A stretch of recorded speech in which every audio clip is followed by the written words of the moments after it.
दोनों बहनें एक साथ बच्चे को जन्म दे रही थीं, लेकिन उनकी परिस्थितियां इससे अलग नहीं हो सकती थीं।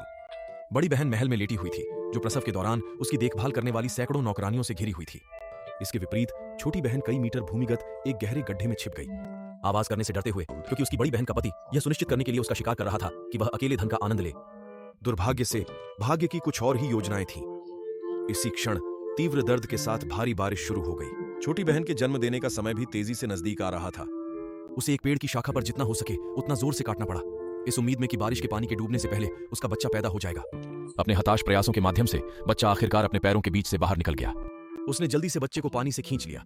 यह जानकर राहत मिली कि बच्चा सुरक्षित था। उसे क्या पता था कि उसका बच्चा वास्तव में एक पुनर्जन्म आकाशीय प्राणी था, किसी भी विकट स्थिति को एक भाग्यशाली स्थिति में बदलने में सक्षम है।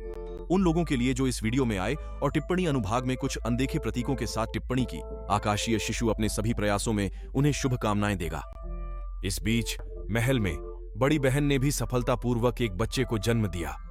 प्रसव के दर्द को नजरअंदाज करते हुए वह अपने बच्चे को शहर के टॉवर तक ले गई और उत्सुकता से दुनिया के सामने घोषणा की कि वह उनका भविष्य का राजा होगा। उसे पता नहीं था कि छोटी बहन ने भी एक बेटे को जन्म दिया था और उसे चिंता थी कि उसके साथ कैसे भाग जाए। अचानक पहाड़ से एक विशाल पत्थर नीचे लुढ़क गया, सीधे गहरे गड्ढे में गिर गया। चौंककर महिला हताशा में चिल्लाई। उसका रोना उसके देवर के कानों तक पहुंच गया। जबकि छोटी बहन को पत्थर से नहीं मारा गया था, उसके बहनोई ने पहले ही उसे देख लिया था। भविष्य के किसी भी खतरे को खत्म करने के लिए उसने उसे गड्ढे से बाहर निकालने के लिए बेलों का इस्तेमाल किया।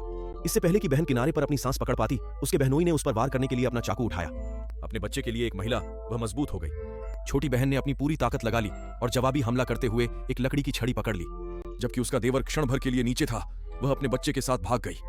हालांकि एक महिला जिसने अभी अभी जन्म दिया था, वह अपने मजबूत देवर से आगे नहीं निकल सकी। जल्द ही छोटी बहन को एक झरने द्वारा एक चट्टान के किनारे तक पीछा किया गया। जैसे ही उसका बहनोई बंद हो गया, उसने अपने बच्चे के जीवन के लिए भीख मांगी। अचानक वह फिसल गई और उसका बच्चा झील की अथाह गहराई में बह गया। छोटी बहन पूरी तरह से चौंक गई थी, असहाय रूप से देख रही थी, क्योंकि उसका बच्चा रसातल में गायब हो गया था। उसका दिल टूट गया। उसे क्या पता था कि उसने अनजाने में अपने बच्चे के भाग्य को अपने हाथों से सील कर दिया था।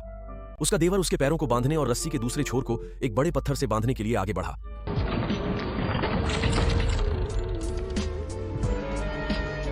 और इसलिए छोटी बहन निराशा में गिर गई और चट्टान से नीचे गिर गई। लेकिन उसका बच्चा मर नहीं गया, वह बचा लिया गया। जब बहनोई ने पीछा करने वालों को उनके घर भेजा, तो वह चुपचाप बच्चे के साथ घर लौट आया। यह व्यक्ति पहले ही अपनी पत्नी और 2 बच्चों के साथ एक नाव पर फरार हो गया था। हालांकि उनके पीछा करने वाले चालाक थे और जल्दी से एक छोटी नाव को नौकायन करके पकड़ लिया।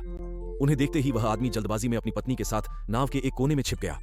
उन्होंने बच्चे को शांत करने के लिए एक औषधि निकाली और उसकी पत्नी को बच्चे को रोने से रोकने के लिए उसकी नाक पर लगाने का निर्देश दिया। इसके बाद उन्होंने बाहर कार्रवाई करने की योजना बनाई। हालांकि उनकी पत्नी ने सीधे दवा को त्याग दिया। बड़ी नाव पर सवार पीछा करने वालों ने मिट्टी के बर्तन को तोड़ दिया, जिससे तेज आवाज हुई, जिससे महिला का बच्चा डर गया। पीछा करने वाले ने आवाज की तलाश की और जल्द ही अपनी पत्नी को ढूंढ लिया। उसने बच्चों में से एक को तुरंत छीन लिया और अपनी तलवार घुमाने वाला था। जब उसने इस क्रूरता को देखा, तो वह आदमी खुद को रोक नहीं सका। हालांकि जैसे जैसे वह आगे बढ़ा, वह एक ही कदम से तेजी से अक्षम हो गया और पीछा करने वाला आदमी के चेहरे पर अपने बदबूदार पैर को दबाने के लिए आगे बढ़ा। जैसे ही पीछा करने वाले ने हमला जारी रखने के लिए अपना चाकू उठाया, एक तलवार कहीं से भी नहीं निकली, उसकी कलाई पर वार किया। बच्चा आदमी की बाहों में गिर गया। यह पता चला कि पास के कैरिबियन समुद्री डाकुओं ने हमला शुरू किया था। दृश्य जल्दी से अराजक हो गया, लेकिन पीछा करने वाला अविचलित रहा। उसने दूसरे बच्चे को महिला की बाहों से छीन लिया और बेरहमी से बच्चे को समुद्र में फेंक दिया। त्वरित सजगता वाला आदमी आगे बढ़ा, रस्सी को पकड़ा और चमत्कारिक रूप से बच्चे को बचा लिया। लैंडिंग के बाद उन्होंने आसानी से अपनी गिरी हुई तलवार उठाई और पीछा करने वाले का सिर कलम करते हुए एक सुंदर थॉमस स्पिन को मार डाला। ऐसा करने में उन्होंने महिला समुद्री डाकू नेता को भी बचाया।